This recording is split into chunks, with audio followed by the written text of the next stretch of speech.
The night was ablaze with the roar of flames and the screams of terror. London, the heart of the kingdom, was burning, and the streets were flooded with chaos. On a high turret of the Tower of London, a young boy, barely more than a child, stood watching the inferno. His face, pale and strained, was a mask of fear and determination. This was King Richard II, just 14 years old, staring down at the destruction of his realm. The rebels had come, a seething mass of angry villagers from Essex and Kent, their eyes filled with a rage that had been simmering for years. They had burned Southwark to the ground, crossed London Bridge, and now they were rampaging through the city, setting fires and looting as they went. The Savoy, the magnificent palace of John of Gaunt, lay in ruins, its grand halls and towers reduced to smoldering rubble. The Temple, the fortress of the lawyers, was in flames, and piles of legal documents were being burned in the streets. Prisons were being torn open, and the prisoners, once shackled and silenced, were now free to wreak their own brand of vengeance. Richard's heart pounded in his chest. He had been told by his advisors, the men who had been close to his father, the Black Prince, that he was a king by right of God. He had been anointed and crowned, his young hands and head touched by holy oil, setting him apart from all other men. But now, as he watched his kingdom fall apart, he felt helpless. The streets below were a writhing mass of people, their faces contorted with fury, their voices raised in a cacophony of demands and threats. The rebels had a leader, a man named Wat Tyler, and he was not alone. By his side was John Ball, a renegade priest who had been preaching a message of equality and rebellion for years. Ball's words had spread like wildfire, and now they were fueling the rage of the people. When Adam delved and Eve span, who then was the gentleman, he would cry, and the crowds would roar in agreement, their anger growing with each passing moment. Richard's advisors, the great men of the realm, were in a panic. Archbishop Sudbury, the Chancellor, had resigned his post, and the royal party had fled to the safety of the Tower. They had tried to send men at arms to quell the uprising, but the rebels had chased them away, and some had been killed. The king's own attempts to meet with the rebels had failed. He had sailed down the Thames to Rotherhithe, but the sight of the vast crowds had frightened his advisors, and they had turned back. Now, as the night deepened, the rebels were only growing more dangerous. They had taken control of the city, and the king was a prisoner in his own fortress. The drawbridge of London Bridge had been lowered, and the rebels poured into the city, their numbers swelling with every passing hour. They were not just peasants. They were also the better sort of yeomen, parish priests, and well-off farmers. They were united in their hatred of the nobles, the lawyers, and the corrupt officials who had been squeezing them dry for years. Richard's mother, Joan, and his half-brothers, Thomas and John Holland, were with him in the Tower, along with his cousin, the young Henry Bolingbroke. They huddled together, trying to find some comfort in the presence of each other. Richard's tutor, Sir Simon Burley, stood by his side, a loyal and trusted figure who had been with him since his earliest days. Burley had prepared the young king for the ceremonies of his coronation, but nothing could have prepared him for this. The next morning, as the sun rose over the smoldering ruins of London, Richard knew he had to act. He had to confront the rebels, to show them that he was their king, and that he would not be intimidated. He had to find a way to restore order to his kingdom, to bring peace to his people, and to show that he was not just a boy, but a true Plantagenet king. The path ahead was uncertain, but Richard was determined to face it. For the sake of his realm, he would have to be brave, and he would have to be wise. The future of England hung in the balance, and the young king was ready to step forward. The morning of Friday, June 14th, was chaotic. Richard, the young king, had a plan to calm the rebels. He convinced a large group of them to leave London and meet him at Mile End, a field just outside the city. Richard rode out with his half-brothers, his young uncle Thomas of Woodstock, the Earls of Warwick and Oxford, the Mayor of London, William Walworth, and other important people. His mother, Joan of Kent, followed in a carriage. She was popular and usually helped calm tensions, but even she couldn't control the angry mob. The plan was to distract the rebels while the king's supporters in the Tower of London tried to escape. However, the plan failed. As the men in the tower tried to leave, an old woman on the riverbank saw them and raised the alarm. They had to retreat back into the tower. Meanwhile, at Mile End, Richard promised the rebels everything they wanted. He said there would be no more serfdom, labor would be free and land could be rented for just 4 pence per acre. He also foolishly agreed that the rebels could hunt down and bring him any traitors they wanted. This decision sealed the fate of Archbishop Sudbury and Treasurer Hales. They were dragged out of the tower and murdered by the mob. Their heads were placed on poles and paraded around London before being put on display on London Bridge. The mob also killed other royal supporters, including John of Gaunt's personal physician and a member of Richard's bodyguard. John of Gaunt's son, Henry of Bolingbroke, narrowly escaped by hiding in a cupboard. The noise of the mob was so loud that it was described as sounding like the wailing of the inhabitants of hell. After the tower fell, London became a city of chaos. People were killed, and their bodies were left in the streets. In Cheapside, a wooden chopping block was set up, and the ground was soaked with blood. In St. Martin's in the Vintry, over 100 Flemish traders were dragged from a church and murdered. The city was in a state of rioting and looting. By Saturday, it was clear that something had to be done. The rebels had violated the holy shrine of St. Edward, the Confessor at Westminster Abbey. There were rumors that Wat Tyler and John Ball planned to burn down London, capture the king, and make him a figurehead in their new order.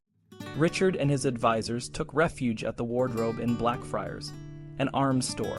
They decided to meet the rebels again, this time at Smithfield, a tournament field outside the city.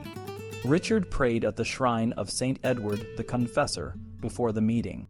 When he arrived at Smithfield, he was accompanied by Mayor Walworth. The king and the rebels met, and Wat Tyler, who seemed drunk with power, shook Richard's hand roughly and told him that he would have 40,000 more supporters soon. Richard kept his composure and asked Tyler to state his demands. Tyler asked for a return to the law of Winchester, the abolition of all social hierarchies, the redistribution of church wealth, and the end of serfdom. Richard, trying to keep the peace, agreed to the demands, but Tyler's behavior became increasingly erratic. He demanded water, spat at the king, and insulted one of the royal party. A fight broke out, and Mayor Walworth stabbed Tyler, mortally wounding him. Richard, showing incredible courage, rode out to the rebels and declared himself their leader. The rebels, impressed by his bravery, bowed to him. As Richard distracted them, the city militia arrived and surrounded the rebels, herding them out of London with minimal bloodshed. After the crisis, Richard showed a different side. He played a key role in the harsh retribution against the rebels. He famously said, "Villains you are, and villains you will remain, in permanent bondage, not as it was before, but incomparably harsher." He was determined to keep the rebels in subjugation. Richard, now 14, was growing into his role as king. He began to issue more orders directly, and his marriage to Anne of Bohemia in 1382 marked his growing independence. Anne was a delicate and fragile queen, and Richard was devoted to her. Their court was known for its extravagance, with beautiful palaces, elaborate fashion, and luxurious feasts. Richard enjoyed the pageantry and spectacle of kingship, but he did not share his ancestors' love for battles and tournaments. Instead, he focused on the visual and aesthetic aspects of his rule. As Richard's court developed, some of the older servants of the Black Prince were replaced by younger knights. Michael de la Pole, a former servant of the Black Prince, became a key figure in government. Robert de Vere, the young Earl of Oxford, became Richard's favorite, which caused suspicion and resentment. Despite the challenges, Richard was determined to rule with authority and elegance. Richard, the young king, had big plans. He wanted to surround himself with his own men, people he trusted. This didn't go down well with the older nobles, especially his uncles, John of Gaunt, Duke of Lancaster, Edmund Langley, Earl of Cambridge, and Thomas of Woodstock, Earl of Buckingham. These older men felt sidelined and often treated with disrespect by Richard and his new friends. Richard's immaturity and quick temper didn't help matters. He would lash out at those who criticized him, like when he angrily told the Earl of Arundel to go to the devil during a parliament meeting. Another time, he even tried to attack Archbishop Courtenay with a sword, but his uncle Thomas stopped him just in time. Richard's actions were causing problems. He was rewarding his friends with land and titles, which annoyed the established nobles who saw their power and influence shrinking. The war with France was going badly, and England was losing ground. The only English territories left on the continent were Calais and a small part of Gascony. The English navy was in a sorry state, and trade was suffering. People in London were so worried about French attacks that they even considered building a giant chain across the Thames to protect the city. Richard's uncles had different ideas about how to deal with France. John of Gaunt thought the key was to focus on Castile, a kingdom in Spain. He claimed the throne of Castile through his wife, Constance, and believed that England's future lay in conquering Iberia. But this strategy didn't help England's position in Europe. Most English people thought the best way to fight France was to support Flanders, which was under threat from the Duke of Burgundy. However, a crusade, led by Bishop Despenser to Flanders in 1383, was a disaster, and Flanders fell to the French. By 1385, Richard was 18, and not very enthusiastic about fighting another war in France. He listened to his chancellor, Michael de la Pole, who advised caution. Instead, Richard led an expedition to Scotland to drive out French garrisons. He brought a large army, including almost all the nobility, and on the way, he promoted his friends and uncles to higher titles. But the campaign was a failure. The Scots avoided battle, and Richard's army ended up starving and retreating without achieving anything. When Richard returned, the country was angry. Parliament was upset about the wasted money and the poor leadership.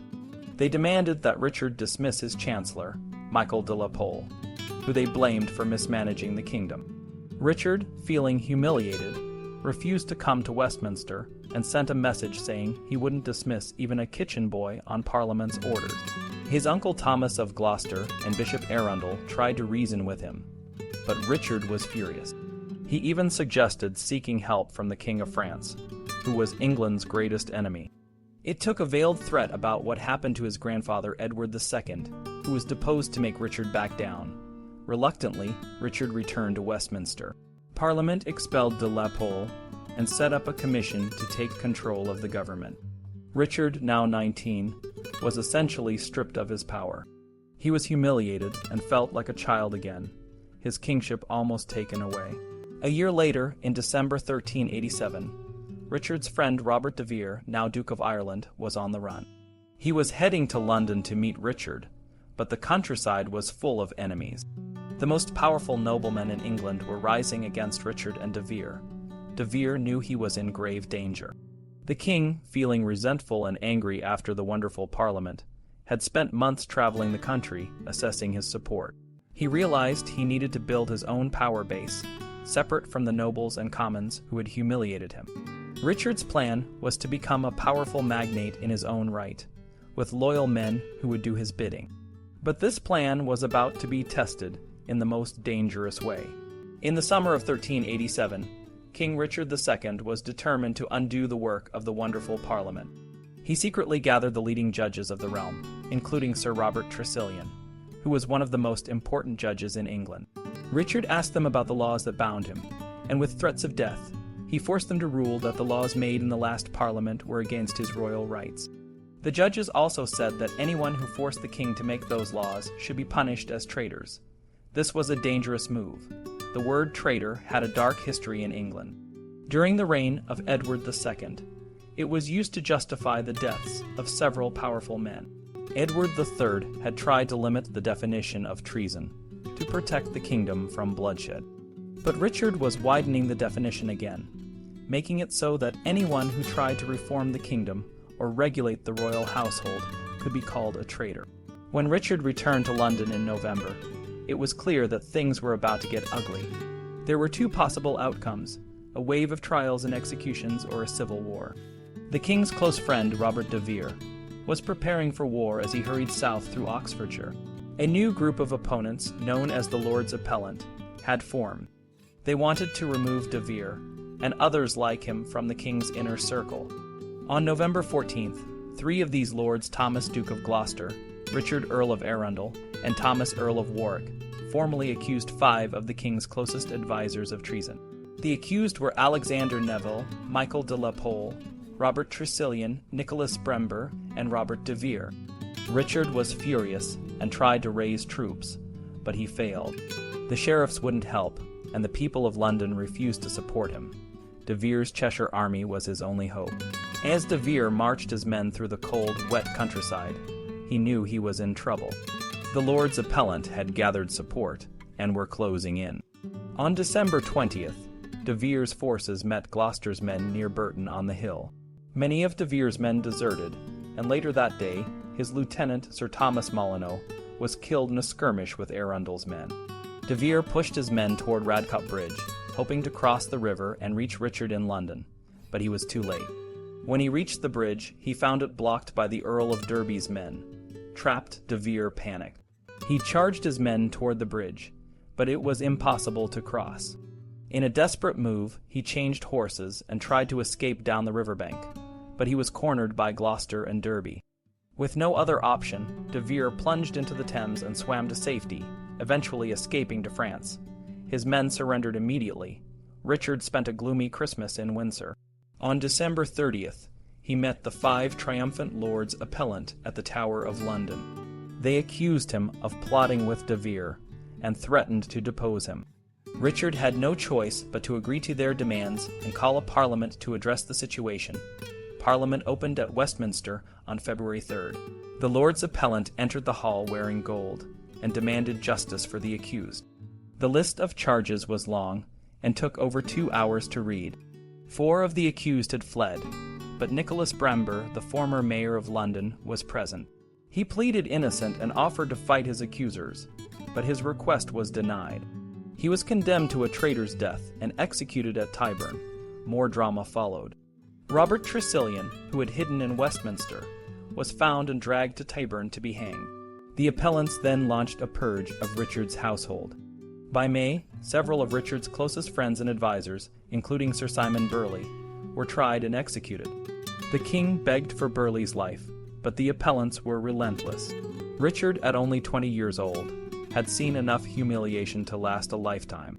After the merciless Parliament, a strange calm settled over England. Richard seemed to have learned his lesson. On May 3, 1389, he addressed his council, declaring that he was now 22 and old enough to rule. He removed some of the Lords Appellant from his council and appointed new officials, including William Wykeham, a trusted advisor. John of Gaunt, Richard's uncle, returned from Castile and became a strong supporter of the king. Gaunt helped ease tensions and organized lavish events for the king and queen. Richard showed his gratitude by wearing Gaunt's livery collar and granting him significant powers. Richard began to govern more responsibly. He asserted his right to choose his advisors, but also listened to experienced men like Wykeham. The years that followed were relatively peaceful, as Richard worked to rebuild his authority and rule effectively. The road to Richard II's downfall was paved with a mix of triumph and tragedy. After the chaotic early years of his reign, Richard managed to restore some semblance of order. In March 1390, his uncle John of Gaunt rejoined the king's council, and a new agreement was made. This time, all financial decisions had to be approved by the king's 3 uncles. Richard accepted this, and for a while, the kingdom saw a new era of cooperation. The royal finances improved, and Parliament returned to its proper role as a place for discussing the business of the realm. Richard's court became a place of grandeur and splendor. He embraced a new style of kingship that emphasized his divine right to rule. People began addressing him with titles like Your Highness and Your Majesty, which were previously unheard of in England. Written addresses became even more elaborate, with phrases like Most High and Puissant Prince and Your High Royal Majesty. Some saw this as excessive, but Richard was determined to assert his authority. Richard's court also became a center for art and literature. Writers like John Gower and Geoffrey Chaucer found patronage there. Gower claimed that he wrote his long love poem, Confessio Amantis, at Richard's request. Chaucer's Canterbury Tales was also written during this time.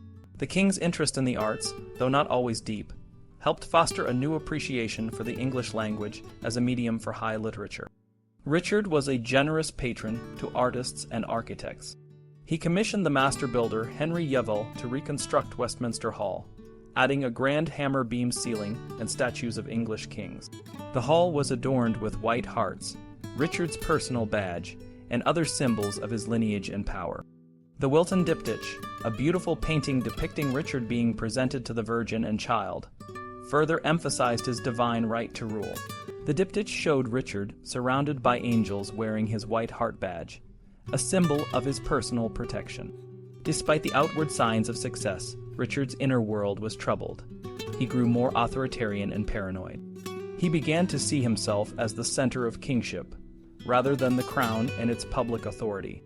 He distributed his white hart livery to knights and esquires across the country, binding them to him personally. This was a stark contrast to earlier Plantagenet kings, who often mixed more freely with their subject. Richard's ceremonial displays sometimes had a spiteful edge. In 1392, he fell out with the citizens of London over a loan. To reconcile, he staged a grand procession through the city, where the guild stood in obsequious attention. The king and queen were lavished with gifts, including a camel and a pelican. This sort of pageantry was meant to reinforce his authority, but it also revealed his need for veneration. The death of Queen Anne in 1394 was a devastating blow. Richard, deeply grief-stricken, ordered the demolition of Sheen Palace, where she had died. He swore an oath not to enter any building where he had spent time with her for a year. Her funeral was delayed for months, until the right wax torches could be brought from Flanders. This intense focus on ceremony seemed to mask deeper issues. Richard's behavior at other funerals was also troubling. When Robert de Vere, his close friend, died in exile, Richard had his body brought back to England and opened the coffin to place rings on de Vere's fingers. This odd display of grief and loyalty was unsettling. In the years that followed, Richard grew more obsessed with Edward II, a king who had brought disunity and bloodshed to England. Richard encouraged the monks of Gloucester Abbey to commemorate Edward II, and even petitioned the Pope for his canonization. He also commissioned a strange epitaph for his own tomb, which read, "He threw down all who violated the royal prerogative. He destroyed heretics and scattered their friends." This seemed to hint at a darker side of his rule. Richard's reign took a dramatic turn in 1397. He had long harbored a deep-seated paranoia and a thirst for revenge. In July, he decided to strike against the appellants, who had opposed him a decade earlier. The Duke of Gloucester, his uncle, was arrested and taken to Calais. The Earl of Warwick was imprisoned in the Tower of London, and the Earl of Arundel was isolated and disapproved of the king's policies. Richard's actions were swift and decisive, marking the beginning of a new, more violent chapter in his reign.